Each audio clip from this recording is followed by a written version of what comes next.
एक समय की बात है, एक राजा था जो बहुत प्रतापी, ताकतवर, समझदार था। अपनी प्रजा की पूरी सेवा करता था। लेकिन अब वो बूढ़ा हो चला था, तो उसे लगा कि अब मुझे अपने बच्चे को ट्रेंड कर देना चाहिए, ताकि मेरे गद्दी से हटते ही वो राजा बन जाए और प्रजा की सेवा चलती रहे, प्रजा को कोई दिक्कत ना आए।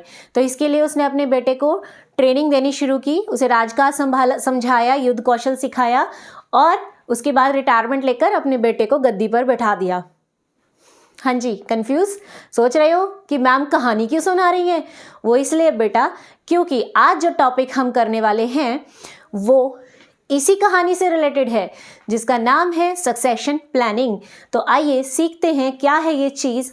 लेकिन उससे पहले जल्दी से चैनल सब्सक्राइब कर दीजिए अगर अभी तक नहीं किया है, और वीडियो पसंद आए तो दोस्तों के साथ शेयर ज़रूर कीजिएगा और लाइक कीजिएगा। कमेंट तो आप करते ही रहिए, क्योंकि मुझे आपके कमेंट्स का बेसब्री से इंतज़ार रहता है। क्या है ये सक्सेशन प्लानिंग? ये एक ऐसा प्रोसेस है जिसमें हम क्या करते हैं कि फ्यूचर में वेकेंट होने वाली पोजीशन को फिल करने के लिए पहले से ही अपने एम्प्लॉयज़ को ट्रेंड कर देते हैं। जैसे उस राजा ने किया, अपनी गद्दी खाली होने से पहले अपने बेटे को ट्रेंड कर दिया, सारा काम सिखा दिया, ताकि जैसे ही वो गद्दी छोड़े तो बेटा गद्दी पे बैठ जाए और प्रजा को दिक्कत ना हो। कंपनी में बहुत सी ऐसी पोजीशंस होती हैं जो इम्पॉर्टेंट होती हैं, की पोजीशन जिनको हम कहते हैं, जैसे सीईओ हो गया, ठीक है, मैनेजिंग डायरेक्टर हो गया, या डिपार्टमेंट के मैनेजर्स हो गए। जब इन पोस्ट पे बैठा हुआ पर्सन जॉब छोड़कर जाता है और कोई नया पर्सन उस जॉब पर जब तक अपॉइंट नहीं हो जाता है, तब तक के टाइम पीरियड में कंपनी को नुकसान उठाना पड़ सकता है, ठीक है।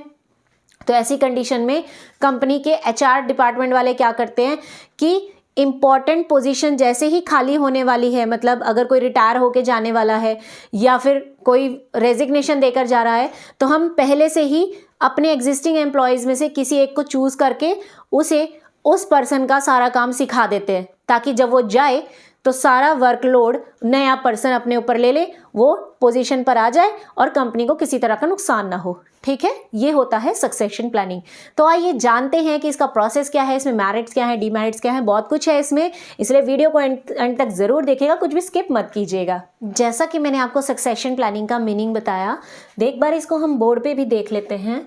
It is a process for identifying and developing new leader, यानी एक ऐसा प्रोसेस है जिसमें हम नया लीडर बनाते हैं।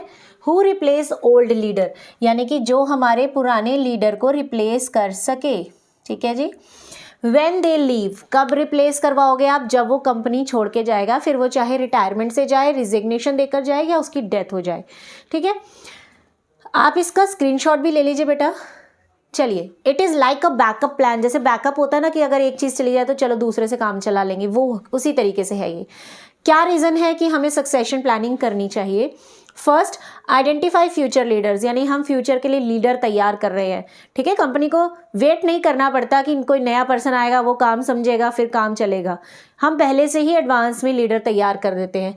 सेकेंड, परफॉर्मेंस मेंटेनेंस, हम यहाँ पर अपने एम्प्लॉयज़ की परफॉर्मेंस को मेंटेन रख सकते हैं, क्योंकि हम ऐसे ही किसी को की पोजीशन का काम नहीं सिखाएंगे, हम उसे सिखाएंगे जो इसके काबिल होगा, और ये तभी पता चलेगा जब हम उनका मेंटेनेंस का रिकॉर्ड रखेंगे।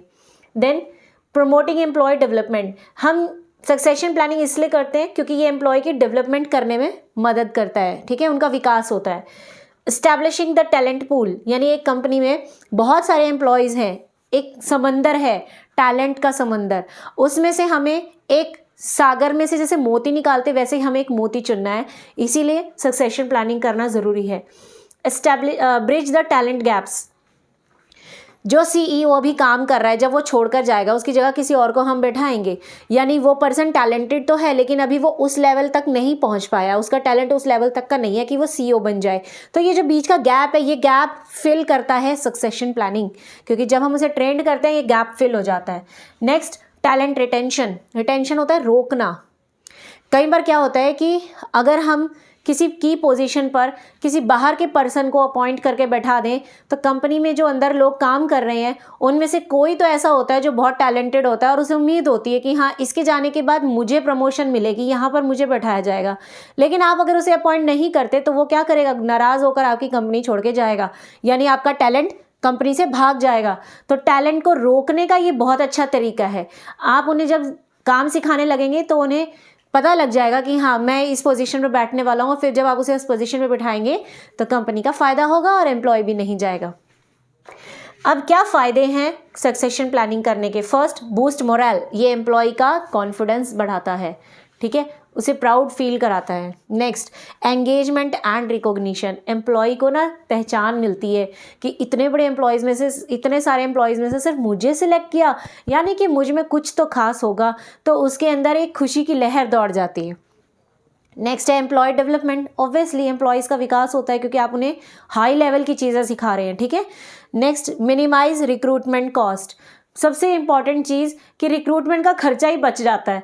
आपको किसी बाहर के पर्सन को बुला के उसका इंटरव्यू लेने की ज़रूरत नहीं है, उसे ट्रेनिंग देने की ज़रूरत नहीं है, आप अपनी ही कंपनी के पर्सन को ट्रेंड कर देते हो, तो कम बजट में अच्छा काम हो जाता है। अब इसका हम प्रोसेस देखते हैं कि कैसे की जाती है सक्सेशन प्लानिंग। सबसे पहले हम क्या करेंगे, identify the key areas and position. Company में हर पोजीशन इतनी इंपॉर्टेंट नहीं होती कि हम उसके लिए सक्सेशन प्लानिंग करते रहें। सिर्फ कुछ ही इंपॉर्टेंट पोस्ट होती हैं जहां सक्सेशन प्लानिंग करनी है, तो पहले वो पोस्ट आइडेंटिफाई करो कि भैया किस पोस्ट के पर्सन के लिए हमें तैयारी करानी है। नेक्स्ट, आइडेंटिफाई कैपेबिलिटीज़ फॉर की एरिया एंड पोजीशन। अब आपको सपोज पता लग गया कि सीईओ या फिर मैनेजिंग डायरेक्टर या हर डिपार्टमेंट का मैनेजर की पोजीशन है, तो अब इन की पोजीशन के ऊपर बैठने वाले के अंदर क्या कैपेबिलिटीज़ होनी चाहिए, ये आपको पता लगाना है। उसके एजुकेशन लेवल, स्किल, टैलेंट कैसा होना चाहिए, एक्सपीरियंस कैसा होना चाहिए, ये चीज़ें आप अंदाज़ा लगाएंगे। भाई तभी तो आप किसी को देखेंगे ना कि आपकी कंपनी में कौन इस काबिल है कि वो इस पोस्ट पे बैठ जाए। तो पहले उस पोस्ट की काबिलियत तो देखिए कि क्या क्या काबिलियत चाहिए हमें। Next, identify interested employees and assess them. अब आप चूज़ करो कि आपके इतने बड़े स्टाफ में से कौन है जो इंटरेस्टेड है इस पोस्ट के लिए।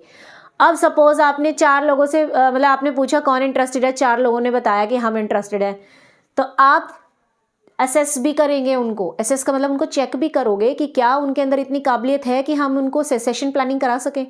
कहीं ऐसा तो नहीं कि बस ऐसे ही खामखा कह दिया कि हाँ मैं करना चाहता हूँ, मैं उस पोस्ट के काबिल हूँ, लेकिन वो एम्प्लॉय उस लायक ही ना हो। ऐसा तो नहीं है, क्योंकि आप अपना टाइम वेस्ट नहीं करना चाहते, आप उसी पे टाइम और पैसा लगाओगे जो काबिल है, ठीक है। तो आप उनकी काबिलियत भी चेक करोगे। Next, develop and implement succession and knowledge transfer. अब आपने चूज़ कर लिया कि हाँ ये जो 4 लोग एग्री थे ना सक्सेशन प्लानिंग के लिए इंटरेस्टेड थे, उनमें से एक मैंने चूज़ कर लिया।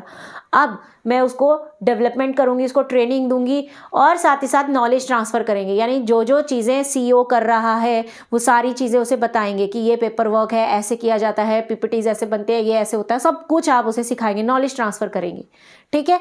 और लास्ट में इवैल्यूएट इफेक्टिवनेस।